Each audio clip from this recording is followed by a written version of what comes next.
কেন ৭১ আসনেই আটকে দেওয়া হলো জামায়াতকে? যেভাবে ভোট ইঞ্জিনিয়ারিং করল তারেক রহমান ও হাসিনার প্রশাসন, যে ৩ কারণে হারিয়ে দেওয়া হলো জামায়াতকে, চমকে ওঠার মতো তথ্য ভাস। আরও জানাবো, পঞ্চগড়ে বিএনপি নেতার উপস্থিতিতে খোলা হলো আওয়ামী লীগ কার্যালয়ের তালা।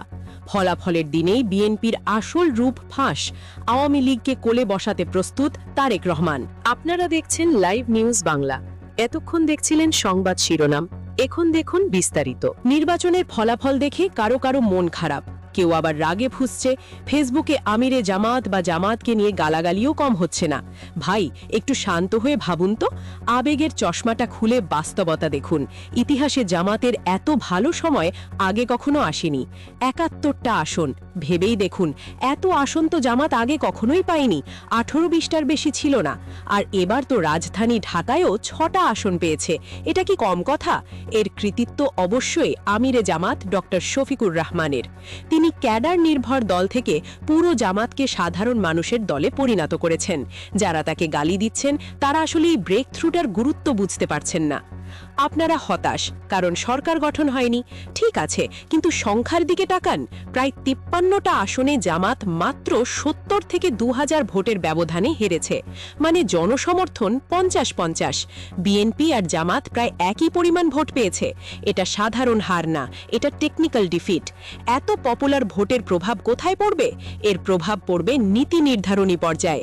জামাত এখন আর কোনো ফ্রিঞ্জ পার্টি নয়, মেইন স্ট্রিম বিরোধী শক্তি। বিএনপিও এখন আর তাদের উপেক্ষা করতে পারবে না। তাহলে জনসমর্থন থাকা সত্ত্বেও ওই ৫৩টা আসলে জামাত হারল কেন? কারণটা সরল, শুধু নৈতিক অবস্থান দিয়ে ক্ষমতা আসে না, লাগে সাংগঠনিক দক্ষতা, কৌশল আর বাস্তব রাজনৈতিক মেকানিজম। জামাত সব সময় আদর্শ ধরে রাজনীতি করেছে, ভেবেছে ভালো থাকলেই মানুষ ভোট দেবে আর সে ভোট বাক্সে থাকবে। কিন্তু বিএনপি জানে কিভাবে মাঠে খেলতে হয়। ক্যাডার ম্যানেজমেন্ট, ইলেকশন ইঞ্জিনিয়ারিং, নির্বাচনী অনিয়ম ঠেকানো, প্রশাসনিক পক্ষপাত কিভাবে মোকাবিলা করতে হয়, এই সব জায়গায় জামাত পিছিয়ে ছিল। তাই রেজাল্ট, বিএনপি ২১১, জামাত ৭১। এমনকি কিছু আসনে জামাত ১ লাখ ভোটেও এগিয়েছিল, কিন্তু ফল উল্টে গেছে। এটাই ইলেকশন ইঞ্জিনিয়ারিং, আর এটা ঠেকানোর মতো প্রস্তুতি জামাতের ছিল না। এই দেশে ইসলামপন্থীদের জন্য ক্ষমতায় যাওয়া সহজ না। চাইলে সিস্টেমের ভেতর থেকে ধৈর্য ধরতে হবে, না হলে পুরো সিস্টেম ভেঙে ফেলতে হবে। কিন্তু এখন বাংলাদেশের বাস্তবতায় সেটা সম্ভব না। তাই কৌশলগত বাস্তববাদ ছাড়া উপায় নেই।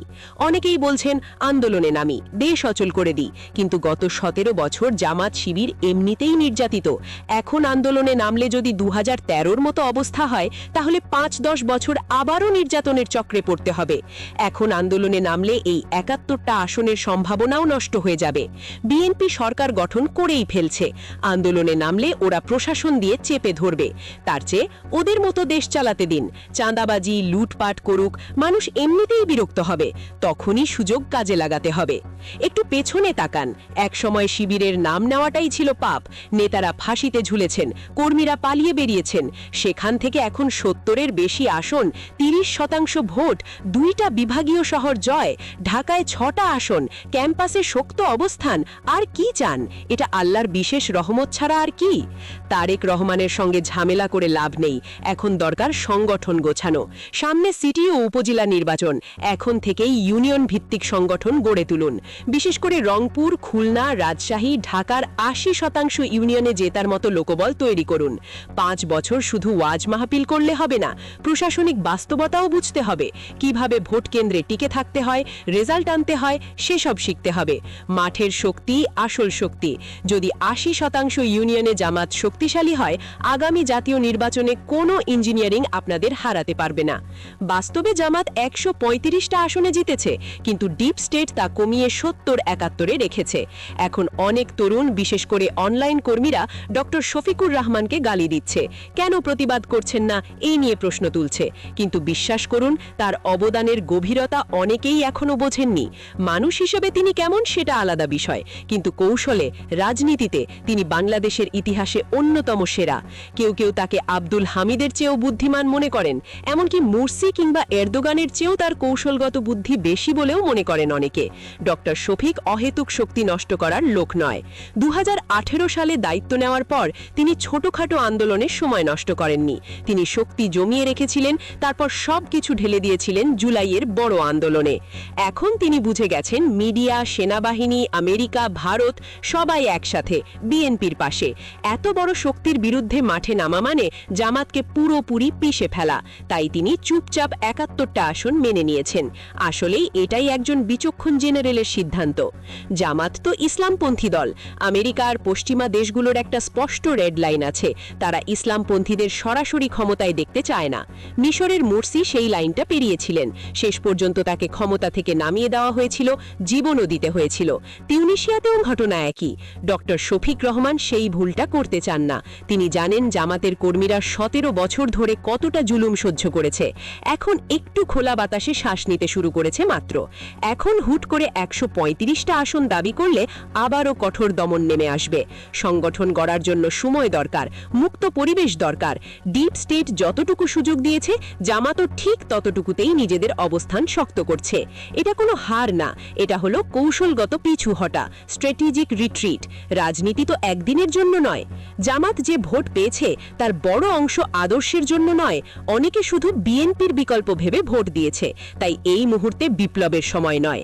এখন যারা এমপি হয়েছেন অথবা অল্প ভোটে হেরেছেন, তাদের জন্য একটা সোজা পরামর্শ। এলাকায় গেলেই বিএনপির লোকজন সমস্যা করবে, সংঘাত হবে। তাই এখনই এলাকায় না গেলেই ভালো।